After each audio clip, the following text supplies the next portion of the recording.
वडिलांच्या ओळखीत एक माणूस होता. तो खरं तर त्याच्या लहान काकाचा, जो वारला त्या काकाचा मित्र होता. त्याने फोन केला. त्याने सांगितलं, की मला राजेशबद्दल समजलं. त्याला असा-असा त्रास होतोय म्हणून. ते म्हणाले, "हो, आम्ही बरेच डॉक्टर वगैरे बघितले, पण कोणाकडूनच काही होत नाहीये." तो म्हणाला, "तुम्ही एक काम करा, तुम्ही त्याला ना गावाला घेऊन या." तेव्हा राजेशच्या वडिलांना काही सुचत नव्हतं. तो म्हणाला, "तो बरा होईल, फक्त तुम्ही गावाला घ्या ना, पण आत्ताच काही केलं तरच तो बरा होईल. नाहीतर बरा होणं तसं शक्य नाहीये." तर त्याचे वडील म्हणाले, "ठीक आहे." त्याचे वडील दुसऱ्या दिवशी त्याला घेऊन गावाला निघून गेले. तो माणूस त्यांना एका तांत्रिकाकडे घेऊन आला. राजेशच्या वडिलांनी विचारलं, "हे कुठे घेऊन आले?" तो म्हणाला, "तुम्ही आता काही विचारू नका, फक्त चला. कारण की हा आजार दिसतो तेवढा साधा नाही आहे. त्यामुळे तुम्ही फक्त चला, तुम्ही आता काहीच विचारू नका." तो म्हणाला, "ठीक आहे, चल. फक्त माझा मुलगा बरा होऊ दे, मला दुसरं काही नको." ते गेले. त्या तांत्रिकाची अपॉइंटमेंट ऑलरेडी त्या माणसाने घेतलेली होती. इव्हन त्या तांत्रिकाला इन्फॉर्मेशनसुद्धा त्या माणसाने दिली होती, की काय झालंय. जसं काही त्या माणसाला सगळं माहिती होतं, की हे काय आहे आणि बाकी कोणालाच हे माहीत नव्हतं. मग मांत्रिकाने विचारलं, की "तू मला सांग, तू इथे जेव्हा आलेलास गावाला तुझ्या काकाचं कार्य करायला, तेव्हा तू काकाच्या खोलीत गेलेलास?" तो म्हणाला, "हो, गेलेलो ना." "त्याची अशी पर्सनल कुठली वस्तू होती का, जी तुला मिळाली, ज्याचा तू वापर केलास?" तो म्हणाला, "हो, त्याची एक डायरी मिळालेली मला. त्या डायरीमध्ये ना काहीतरी असं म्हणजे कुठल्यातरी पूजेचं सामान वगैरे अशा बऱ्याच गोष्टी लिहिलेल्या होत्या. मला समजलं नाही ते काय आहे. मला थोडं इंटरेस्टिंग वाटलं म्हणून मी ते वाचायला घेऊन आलेलो." तर "दादा ती डायरी कुठे आहे?" तो म्हणाला, "ती डायरी तर माझ्या घरी आहे मुंबईला. मी मध्ये-मध्ये ती डायरी वाचत होतो. त्यामध्ये बऱ्याच म्हणजे अशा ना कुठल्यातरी अशा विधी वगैरे लिहिलेल्या होत्या." त्यावर मांत्रिक म्हणाला, "तिथेच तुला हा त्रास सुरू झालाय. ते नव्हतं वाचायचं. खरं तर तुम्हाला याबद्दल काही माहिती नाही, म्हणून कदाचित तुम्ही ती डायरी तुमच्याकडे ठेवलेली. पण खरं तर ती डायरी त्याच्या अंत्यविधीसोबतच जाळून टाकायला हवी होती." आता त्याचे बाबा आणि त्याचे काका हे पूर्णपणे संभ्रमात पडले. "म्हणजे तुम्ही नक्की काय म्हणतायत? आम्हाला काही नाही समजत आहे." आजची जी घटना आहे ना, ती घटना मला आमच्या दूरच्या नातेवाईकांपैकी एकाने सांगितलेली. त्याने जेव्हा आमचा चॅनल पाहिला ना, तेव्हा त्याने समोरून कॉल केला आणि सांगितलं, की आपल्या गावाच्या म्हणजे कोकणातल्या एका जवळच्या गावामध्ये ही घटना घडलेली आणि ही घटना एवढी वेगळी आहे, की कदाचित लोकांनी या अगोदर असं कधी ऐकलं नसेल. त्यामुळे प्रेक्षकांना हे ऐकायला नक्की आवडेल आणि तोच विचार करून त्याने मला ही संपूर्ण घटना सांगितली. आणि खरंच मित्रांनो, तुम्हाला सुद्धा ऐकताना हे फार वेगळं वाटेल. तर सुरू करूया आजच्या गोष्टीला. आपण या गोष्टीमध्ये सुद्धा व्यक्तींची नावं बदलणार आहोत. कारण की जवळच्याच गावातली आहे तर नावं घेणं बरोबर दिसत नाही. मुंबईमध्ये राजेश नावाचा एक साधारण 27-28 वर्षाचा एक तरुण एका कॉर्पोरेट ऑफिसमध्ये काम करत होता. त्याचा जन्म मुंबईचाच होता. तो त्याच्या आई-वडिलांसोबत राहत होता आणि त्याला एक लहान बहीण होती, जी साधारण 24-25 वर्षाची असेल. राजेशचा MBA झालेला होता आणि त्याची नोकरी तशी चांगली होती. नोकरीमध्ये काही प्रॉब्लेम नव्हता. घरातलं सुद्धा सगळं व्यवस्थित होतं आणि 28व्या वर्षामध्ये आल्यामुळे त्याच्या लग्नाची जुळवाजुळव चालू होती आणि त्याचं गाव होतं कोकणामध्ये. कोकणामध्ये त्यांचा एक वडिलोपार्जित घर होतं. म्हणजे साधारण 10-12 खोल्या असलेलं एक वडिलोपार्जित मोठं असं घर होतं. तिथे त्याचे आजी-आजोबा राहायचे. त्याचे 2 काका म्हणजे त्याचे वडील आणि त्यांचे आणखी 2 भाऊ असे ते 3 भावंडं होते. त्यापैकी त्याचे वडील मुंबईमध्ये राहायचे. त्याचे 2 काका गावाला राहायचे. त्याच घरामध्ये त्याच्या वडिलांचे काका म्हणजे राजेशचे चुलते अशी आणखी एक फॅमिली राहायची. गावचं सुद्धा बऱ्यापैकी चांगलं होतं. फक्त एकच प्रॉब्लेम होता, की त्याचा सगळ्यात शेवटचा जो काका होता म्हणजे त्याच्या वडिलांचा शेवटचा म्हणजे सगळ्यात लहान भाऊ, त्याला एक विचित्र आजार झाला होता. त्याच्या पाठीला पोक आला होता आणि कोणालाच याचे समाधान मिळत नव्हते. म्हणजे बरेच डॉक्टर केले, बरेच काही केलं. त्याचा तो काका आता साधारण 50च्या आसपास असेल, पण गेल्या जवळपास 20-22 वर्षापासून त्याला हा आजार होता. म्हणजे तो जन्माला आलेला तेव्हा साधारण त्याच्यानंतर 30 एक वर्षापर्यंत तो व्यवस्थित होता. व्यवस्थित चालायचा वगैरे, पण अचानक त्याच्या पाठीला पोक यायला लागला आणि नक्की काय आजार होता हे डॉक्टरांना सुद्धा समजलं नाही. तसं डॉक्टर केले, वैद्य केले, मुंबईला सुद्धा घेऊन आले. मोठ्या-मोठ्या एक्सपर्ट्सला दाखवलं, पण तसा काही फायदा झाला नाही. आणि राजेशला आणि त्याच्या घरच्यांना खबर मिळाली, की त्याचा तो काका वारलाय. तसं म्हटलं तर त्याचा तो काका जगेल असं कधीच कोणाला वाटलं नव्हतं. जेव्हा त्याला हा आजार झालेला तेव्हा लोकांना असं वाटलं होतं, की तो फार-फार तर आणखी एखाद वर्ष काढेल. पण असं म्हणत-म्हणत त्याने साधारण 20 ते 22 वर्ष काढली पुढची. त्यामुळे तो गेल्याचं असं कोणाला एवढं दुःख झालं नाही, कारण की बऱ्याच वेळेला त्याच्या घरच्यांनी असं समजून ठेवलेलं, की ठीक आहे, म्हणजे ह्याला जो आजार झालाय हा काही बरा पण होत नाही, हा कधी पण जाऊ शकतो. त्यामुळे त्याच्या घरचे तयार होते. आणि तसं पण जेव्हापासून त्याला हा आजार झाला होता, तेव्हापासून त्याचं थोडंसं म्हणजे वागणं बदललेलं होतं. तो चिडचिडा झाला होता. त्याचं त्यामुळे त्याचं लग्नसुद्धा झालं नव्हतं आणि त्यामुळे तो घरामध्ये खूप भांडणं करायचा, दारू प्यायचा, बरंच काही झालं होतं. आणि त्यामुळे त्याला जेव्हा हा आजार झालेला, तेव्हा राजेश वगैरे खूप लहान होते. त्यामुळे त्या सगळ्या गावातली मुलं त्याला सगळे कुबड्या काका म्हणायचे आणि त्यात राजेशसुद्धा त्याला कुबड्या काकाच म्हणायचा. पहिल्या-पहिल्यांदा त्याला त्या गोष्टींचा राग यायचा. पण लहान मुलं आता जे दिसतं ते बोलणार हा विचार करून मग त्याने सुद्धा म्हटलं की जाऊ दे, आता मुलांना काही बोलू शकतो आपण. त्यामुळे मग त्याने मुलं बोलतात तर बोलू दे, आणि त्याचं नावच पडलेलं कुबड्या काका. आता काकाचं निधन झालं म्हटल्यानंतर गावाला जाणं गरजेचं होतं. मग राजेश आणि त्याची फॅमिली इमिजिएटली गावासाठी निघाली. ते लोकं गावाला पोहोचले. काकाची अंत्यविधी वगैरे उरकली. सर्व उरकलं आणि पूर्ण सगळी कार्य म्हणजे 10वं 12वं वगैरे करून राजेश पुन्हा मुंबईत आला. तशी त्याने ऑफिसमध्ये सांगितलेलं, की असं-असं आहे. सख्खा काका आहे, त्यामुळे मला सगळं कार्य करावं लागणार आहे. त्यामुळे मग त्याला तेवढी 10-12 दिवसांची सुट्टी मिळालेली होती. त्यानंतर राजेश परत घरी आला. तो आपल्या-आपल्या कामाला लागला. त्याचे वडीलसुद्धा अजूनसुद्धा नोकरी करत होते. म्हणजे त्याचे वडील साधारण 60च्या आसपास होते. अजून रिटायर झाले नव्हते. त्यामुळे ते सुद्धा अजून नोकरी करत होते. लहान बहीणसुद्धा आत्ताच कुठल्यातरी जॉबला लागलेली आणि आई हाऊसवाईफ होती. त्यामुळे मग ती लोकं आपल्या-आपल्या लाईफमध्ये परत बिझी झाली. सगळं सामान्य चालू होतं. पण अचानक एक गोष्ट लक्षात आली, की की राजेशची तब्येत ना थोडीशी बिघडायला लागलेली. का ते समजलं नाही. म्हणजे अचानक बॉडी पेन व्हायचं, डोकं दुखायचं, त्यानंतर मेन म्हणजे गुडघे दुखायचे आणि समजायचं नाही की काय होतंय. डॉक्टरांना दाखवलं, काही समजलं नाही. डॉक्टर म्हणाले की सगळं व्यवस्थित आहे. एकतर खूप धावपळ चालू आहे. कदाचित कामाच्या व्यापामुळे असं होत असेल आणि शिवाय राकेश बाईक घेऊन ऑफिसला जायचा.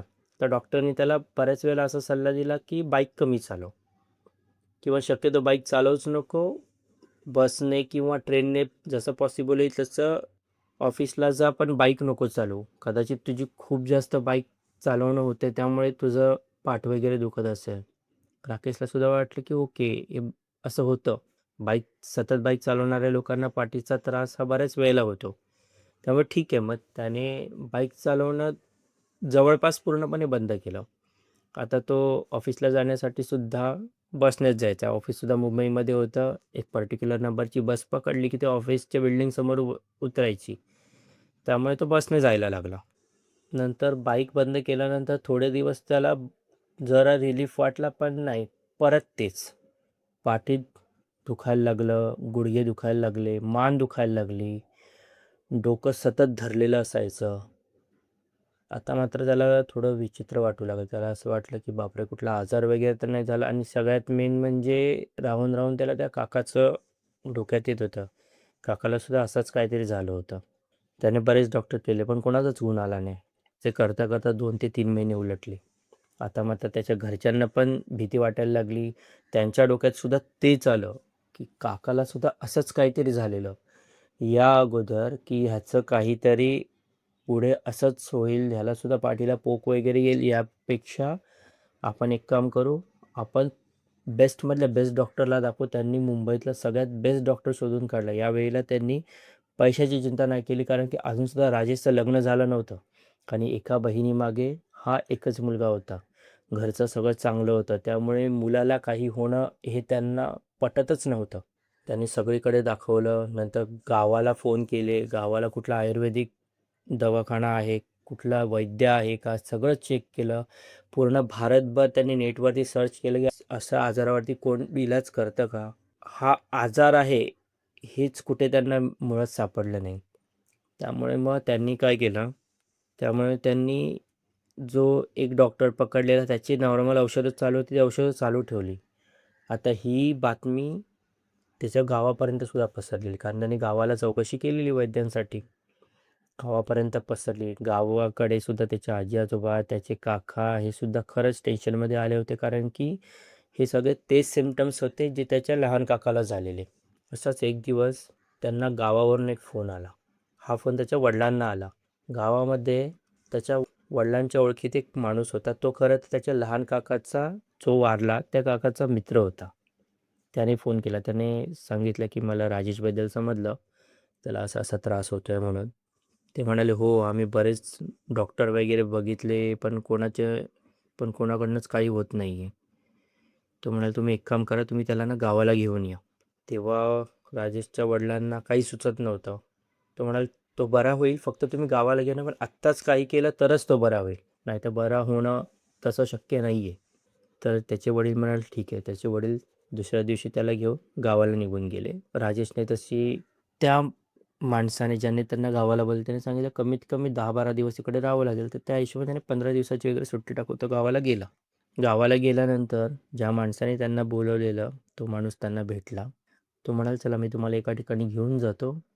तुम्ही फक्त आता काही विचारू नका. तुम्ही फक्त माझ्यासोबत चला. मी गॅरंटी देतो की राजेश बरा होईल. पण आत्ता काही केलं तरच बरा होईल, नाहीतर बरा होणार नाही." एवढं बोलल्यानंतर राजेशची किंवा त्याच्या वडिलांची हिंमतच झाली नाही कुठला प्रश्न विचारायची. राजेशचे वडील आणि त्याचे दुसरे काका हे तिघंजणं मिळून त्या माणसासोबत गेले. तो माणूस त्यांना एका तांत्रिकाकडे घेऊन आला. राजेशच्या वडिलांनी विचारलं, "हे कुठे घेऊन आले?" तो म्हणाला, "तुम्ही आता काही विचारू नका, फक्त चला. कारण की हा आजार दिसतो तेवढा साधा नाही आहे. त्यामुळे तू फक्त चला, तुम्ही आता काहीच विचारू नका." तो म्हणाला, "ठीक आहे, चल. फक्त माझा मुलगा बरा होऊ दे. मला दुसरं काही नको." ते गेले. त्या तांत्रिकाची अपॉइंटमेंट ऑलरेडी त्या माणसाने घेतलेली होती. इव्हन त्या तांत्रिकाला इन्फॉर्मेशनसुद्धा त्या माणसाने दिली होती, की काय झालंय. जसं काही त्या माणसाला सगळं माहिती होतं, की हे काय आहे आणि बाकी कोणालाच हे माहीत नव्हतं. त्या तांत्रिकाने त्याच्या क्रिया सुरू केल्या. राजेश, त्याचे वडील, त्याचे काका आणि तो माणूस हे चौघंजणं त्या मांत्रिकासमोर बसले. तो म्हणाला, "बाळा तू काळजी करू नकोस. तू एकदम बरा होशील. फक्त तुला आता मी जे काही सांगतो किंवा जे काही विचारेन त्या प्रश्नांची तू मला नीट उत्तरं दे आणि मी जे काही सांगेन ते ऐक आणि तसंच कर." राजेश म्हणाला, "ठीक आहे." त्या मांत्रिकाने काही क्रिया केल्या, काही एक होम पेटवला, त्याच्यावरती काही मंत्र म्हणाला आणि राजेशला हळूहळू हलकं वाटू लागलं. थोडं हलकं-हलकं वाटू लागलं आणि त्याच्यानंतर तो थोडासा जेव्हापासून त्याला त्रास झाला तेव्हापासून थोडासा तो पाठीतून थोडासा असा वाकल्यासारखा वाटायचा आणि आता तो हळू ताठ बसू लागला. नंतर मग तो मांत्रिक म्हणाला, "तू एक काम कर, जरा उभा राहा." राजेश आत्तापर्यंत त्याला उठताना, उभं राहताना थोडा त्रास व्हायचा. तो जमिनीचा आधार घेऊन उभं राहायचा, पण तो झटकन उठला. त्यावर त्या मांत्रिकाने विचारलं, "तुझा आता त्रास कसा आहे?" राजेश म्हणाला, "आता जरा हलकं वाटतंय. फक्त थोडं एवढंच की डोकं अजूनसुद्धा धरलेलं आहे. म्हणजे डोकं अजूनसुद्धा माझं जड आहे, दुखतंय." तो म्हणाला, "होईल ठीक. चल खाली बस." मग मांत्रिकाने विचारलं, की "तू मला सांग, तू इथे जेव्हा आलेलास गावाला तुझ्या काकाचं कार्य करायला, तेव्हा तू काकाच्या खोलीत गेलेलास?" तो म्हणाला, "हो गेलेलो ना." कारण की मला घरच्यांनीच सांगितलेलं, मोठ्या काकांनीच सांगितलेलं हे, की "काकाच्या खोलीमध्ये जा, त्याचे बघ काही वस्तू वगैरे असतील, तर त्या कामाच्या वस्तू असतील तर त्या बाहेर आणून ठेव. त्याची आता खोली वगैरे आपल्याला धुवावी लागेल." त्यामुळे मी त्याची खोली वगैरे व्यवस्थित धुतलेली. त्यामुळे मी त्या खोलीमध्ये गेलेलो. काही त्याचं सामान होतं, जसं खुर्च्या होत्या, टेबल होतं, जे आता वापरता येणार होतं ते बाहेर आणलेलं. तर तो मंत्री म्हणाला, "एवढंच? अजून खरं सांग, त्याची अशी पर्सनल कुठली वस्तू होती का, जी तुला मिळाली, ज्याचा तू वापर केलास?" त्यावर राजेशने थोडासा जोर दिला आणि तो म्हणाला, "हो, त्याची एक डायरी मिळालेली मला.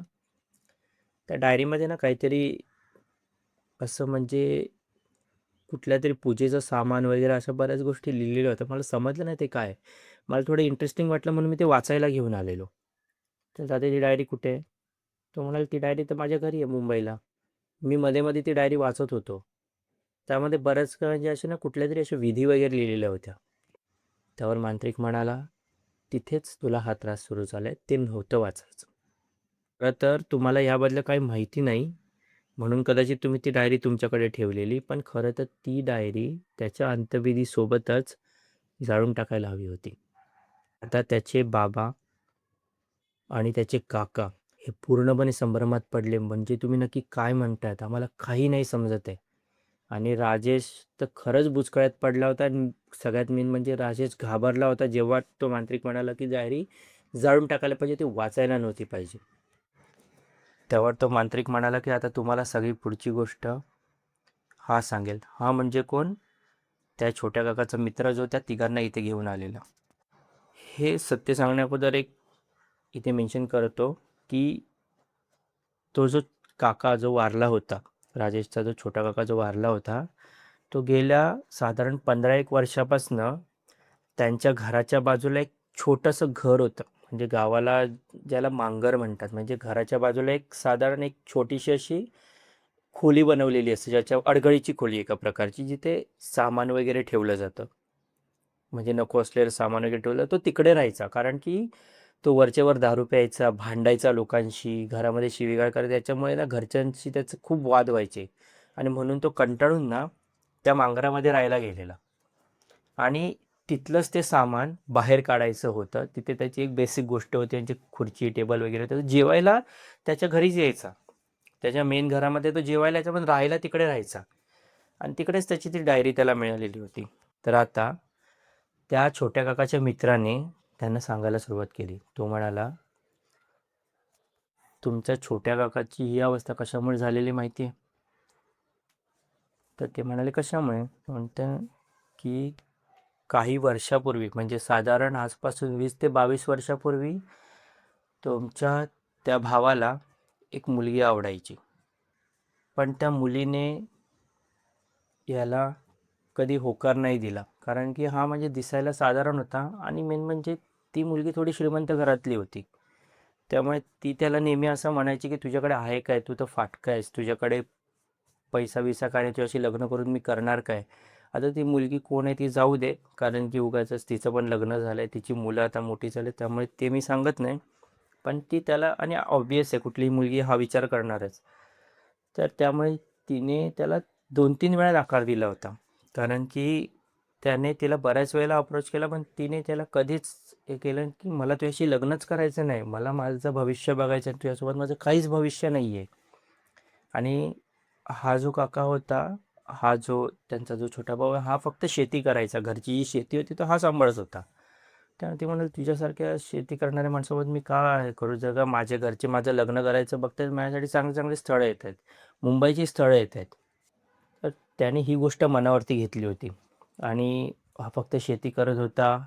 शिक्षण एवढं काही खास झालं नव्हतं, की लगेच कुठली नोकरी मिळेल आणि मेन म्हणजे लगेच नोकरी मिळाली तरी लगेच तो श्रीमंत होऊ शकत नव्हता, हे त्याला माहीत होतं. त्यामुळे त्याने मग बाकीच्या गोष्टी ट्राय करायला सुरुवात केली. त्याने इकडे-तिकडे थोडंसं विचारणा केली. अघोरी लोकांना वगैरे तो भेटला, तर त्याला काही विधी समजल्या, की त्या विधी जर का त्याने पूर्ण केल्या, तर त्याला भरपूर पैसा मिळू शकतो. आणि मला हे सगळं माहिती कारण की मी त्याचा मित्र होतो आणि हे सगळं करताना तो मला सोबत घेऊन जायचा. तो जिथे-जिथे जायचा, तो मला सोबत घेऊन जायचा. आम्ही असाच एका मांत्रिकाला भेटलो होतो आणि ते ते ह्या गावातला नव्हता. तो बराच दूरचा होता म्हणजे दुसऱ्या जिल्ह्यामध्ये तो आम्हाला मांत्रिक भेटला होता. आता तो मांत्रिक जिवंत पण असेल की नाही आम्हाला नाही माहिती. ही गोष्ट जवळपास 22-23 वर्षापूर्वीची आहे. तर त्या मांत्रिकाने त्याला एक मंत्र दिला होता. त्या त्याला काही क्रिया करायला सांगितल्या होत्या आणि त्याला सांगितलं होतं, तुला एका प्रकारची आत्मा सिद्ध करावी लागेल. जी आत्मा तुझ्यासोबत राहील आणि तुझ्या हव्या त्या इच्छा पूर्ण करेल आणि ती तुला भरपूर पैसा मिळवून देईल. फक्त एकच आहे, की ती आत्मा सतत तुझ्यासोबत राहील, तुझ्या अंगावरती येऊन बसेल, तुझ्या खांद्यावरती येऊन बसेल. तर त्याला तेव्हा काही समजतच नव्हतं. तरी मी त्याला सांगत होतो, की हे सगळं नको करू. हे सगळं कोणी केलं नाही केलं आपल्याला माहीत पण नाही. नको करू हे सगळं. तो पण ते म्हणतात ना, तो त्या प्रेमाचा नकार पचवू शकला नव्हता. आणि शेवटी त्या मुलीने त्याला याची जाणीव करून दिली होती, की तू फेल्युअर आहेस. म्हणजे तुझ्याकडनं आयुष्यात काहीच होऊ शकत नाही. तुला मी काय दुसरी कोणीच भेटू शकत नाही, असं त्याचं झालेलं. त्याला एका प्रकारे त्या मुलीचा सूड घ्यायचा होता. त्याला श्रीमंत होऊनच दाखवायचं होतं. आणि तो या थराला पोहोचलेला. मी फक्त त्याच्यासोबत त्या त्या ठिकाणी जायचो, कारण त्याचा मी एकटाच मित्र होतो जवळचा. त्यामुळे जायचो आणि त्याला उगाच हर्ट नको व्हायला म्हणून मग मी त्यासोबत जायचो. नंतर त्याने त्या विधी केल्या सगळ्या. त्या विधी लिहून घेतल्या. त्या तशाच्या तशा त्या विधी केल्या. काही विधी त्या स्मशानात जाऊन केल्या. त्याच्यानंतर त्याला ना एका प्रकारची आत्मा, म्हणजे बहुतेक ती एका ना बाईची आत्मा होती. ती आत्मा त्याने सिद्ध केली. ती हडळ होती का कोण होती हे मला एक्झॅक्टली नाही समजलं, पण ती त्याने सिद्ध केली. आणि तो त्यानंतर काही दिवसानंतर मला सांगायचा, की ती माझ्यासोबत आहे. ती ना आता माझ्या पाठीवरती बसली आहे. तिला मी जे काही सांगतो ना, ती ते मला करून देते. असं म्हणत-म्हणत तो म्हणाला, की मला आता माझ्या शेतीतून चांगलं उत्पन्न यायला लागलंय. आणि तेच होतं आणि ते मी बघितलेलं. कदाचित तुम्हाला सुद्धा हे माहिती असेल, की 20-22 वर्षापूर्वी तुम्हाला शेतीतून एवढं उत्पन्न येत नव्हतं आणि तुमची नॉर्मल शेती होती. वडिलोपार्जित शेती होती, पण त्याने ही शेती वाढवलेली. त्याने वेगवेगळ्या भाज्यांचं उत्पादन घ्यायला सुरुवात केलेली. वेगवेगळ्या शेंगा किंवा सीझनल पिकं घ्यायला सुरुवात केली, हे तुम्हाला पण माहिती असेल. त्यावरती त्याचे काका आणि त्याचे वडील म्हणले, "हो, आता आमची शेती खूप चांगली चालू आहे. आमच्याकडे खूप चांगलं उत्पन्न आहे आणि चांगल्या-चांगल्या भाज्या वगैरे आम्ही आता बाहेरच्या मार्केटमध्ये पाठवतो. तिथून शेतीतून खूप चांगलं उत्पन्न येतं." तो म्हणाला, "हे सगळं तेव्हा झालं." एका प्रकारचा त्याला खजाना सापडलेला. कदाचित तुम्ही कधी करायला गेला असं तुम्हाला यश नसतं मिळालं, पण त्याला यश मिळालं आणि त्याला हवं ते मिळत होतं. या पलीकडे म्हणजे एक अशी घटना घडलेली, जी घटना फक्त मला माहिती आहे आणि तुमच्या त्या काकाला माहिती होती. त्याचं एकदा एका व्यक्तीशी मोठं भांडण झालेलं गावातल्या. त्या व्यक्तीशी एकदम विकोपाला गेलेलं भांडण. परंतु त्याचा तुमच्या भावाला एवढा राग आलेला, की तो म्हणालेला, की मला असं वाटतं, की या व्यक्तीचा जीव घ्यावा. आणि 4 दिवसानंतर तो व्यक्ती विहिरीमध्ये बुडून मेला. जेव्हा की त्या व्यक्तीला खूप चांगलं पोहता येत होतं. राजेशच्या वडिलांना आणि त्याच्या भावाला लगेच समजलं, की ती व्यक्ती कोण आहे. कारण की त्या गावामध्ये विहिरीत बुडून मेलेली एकच व्यक्ती होती गेल्या 20-22 वर्षामध्ये. त्यांना लगेच समजलं. पण ते काही बोलले नाहीत. कारण की हे जे काही कन्व्हर्सेशन आहे, हे जर का आता कुठे कोणाला समजलं, तर याची काय केस ओपन होईल, काय होईल, त्याचे काय परिणाम होतील कोणालाच माहिती नव्हतं. कारण की त्याच्या घरच्यांचं सगळं चांगलं चाललं होतं. उगाच नको त्या गोष्टीमध्ये अडकणार होते. तर तो पुढे म्हणाला, की त्याने ती जी सगळे विधी होत्या ना, त्या सगळ्या एका डायरीत लिहिलेल्या होत्या आणि ती डायरी तो वरच्यावर वाचायचा. वरच्यावर त्या विधीसुद्धा परफॉर्म करायचा आणि ती डायरी राजेश घेऊन गेला ना, राजेशने त्या सगळ्या विधी वाचल्या आणि ते जे पर्टिक्युलर काही मंत्र होते ना, ते त्याने वाचले ना, त्यामुळे आता ती कुठली जी आत्मा होती किंवा एंटिटी होती ना, ती दुसरं शरीर शोधत होती आणि त्यांनी नेमकं राजेशचं शरीर पकडलं. जरी राजेशने ती सिद्ध नाही केली, परंतु एका प्रकारे म्हणजे तिचं घर गेल्याने तिला दुसरं घर पाहिजे होतं. ते घर तिला राजेशच्या शरीरावरती मिळालं आणि ती राजेशच्या मानेवरती येऊन बसली व राजेशच्या अंगावरती येऊन बसली आणि म्हणूनच सेम त्रास राजेशला होत होता. त्यावर त्यांच्या समोर बसलेला मांत्रिक म्हणाला, की आता मी सर्व विधी वगैरे केलेले आहेत, सर्व क्रिया वगैरे केलेल्या आहेत, तर ती आता मुक्त झाली. राजेशला त्यांनी सांगितलं, की तुला आत्ता थोड्या वेळापूर्वी फक्त डोकं दुखत होतं, आता डोकं दुखतंय का? तर राजेश म्हणाले, नाही आता हलकं वाटतंय. ते म्हणाले, की आता सगळं हलकं वाटेल, आता काही होणार नाही तुला. तर तू आता बिंदास मुंबईला जाऊ शकतोस. फक्त एक गोष्ट नेहमी लक्षात ठेव, कधीही कोणाची पर्सनल डायरी किंवा अशी कुठली गोष्ट, कुठली विधी पूजा वगैरे असं काही लिहिलेलं असेल तर ते कधीही वाचायचं नाही. त्यावरती राजेश ॲग्री झाला आणि राजेशच्या वडिलांनी आणि काकांना खूप आश्चर्य वाटलं की आपला भाऊ हे सगळं करत होता आणि म्हणून तो एवढा चिडचिडा झाला होता. त्यावर तो मित्र त्यांना म्हणाला की तो दारू वगैरे यासाठी प्यायला लागला की तो एका मोमेंटनंतर तो फ्रस्ट्रेट झालेला. तो मला म्हणायचा, ही मला सोडतच नाही आहे. ही माझ्या अंगावरतीच येऊन बसली आणि आता मला ओझं वाटायला लागलं हिचं. आणि हळूहळू त्याच्या पाठीला पोक येणं वगैरे सुरू झालं होतं. त्याचे पाय बी दुखायला लागले होते. अंग नेहमी त्याचं जड असं अंग नेहमी दुखायचं, डोकं नेहमी दुखायचं आणि तो खूप त्रासायचा. म्हणून त्याने दारू प्यायला सुरुवात केलेली. हे सगळं ऐकून मात्र त्यांना, त्याच्या वडिलांना आणि त्या काकांना असं वाटलं की खरंच आपला भाऊ सुटला या सगळ्यातनं. हे बरं झालं. आणि राजेशच्या वडिलांना एक मोठं रिलीफ होतं की माझ्या मुलासोबत काही व्हायच्या अगोदर आम्हाला समजलं आणि तो आता सुटला. त्यानंतर राजेश त्याच्या वडिलांसोबत घरी आला. त्याच्या अंगावरती जे काय होतं सगळं निघून गेलं. त्याला थोडं थोडं जर पाठ वाकायला लागली ती व्यवस्थित झाली. तो आता व्यवस्थित आहे. त्याचं वय आता साधारण 40च्या आसपास आहे. तो मुंबईत राहतो आजसुद्धा. त्याचं लग्न पण झालेलं आहे आणि बऱ्यापैकी सेटल आहे तो. पण एक गोष्ट नक्की झाली की हे सगळं जेव्हा गावामध्ये समजलं, म्हणजे त्या काकाची त्याला काकाला ती आवडणारी मुलगी कोण होती वगैरे हे सगळं गुप्तता राखली गेली. पण हे सगळं जेव्हा गावामध्ये समजलं त्याच्यानंतर बाकी काही नाही, पण ज्या मांत्रिकाने हा उतारा केला त्या मांत्रिकाची डिमांड मात्र खूप वाढली. आणि म्हणूनच ही घटना संपूर्ण गावामध्ये अजून वाऱ्यासारखी पसरली. आणि त्यामुळे माझ्या त्या ओळखीतल्या त्या काकांनी जेव्हा मला हे सांगितलं ते म्हणाले की खूप वेगळं काही होतं. त्यामुळे हे लोकांना माहीत पाहिजे की असं काहीही करण्याअगोदर त्याची पूर्ण शहानिशा झाली पाहिजे किंवा शक्यतो अशा वेगळ्या वाटेने कोणी जाऊच नाही. जे मेहनतीने मिळतं तेच घ्यावं.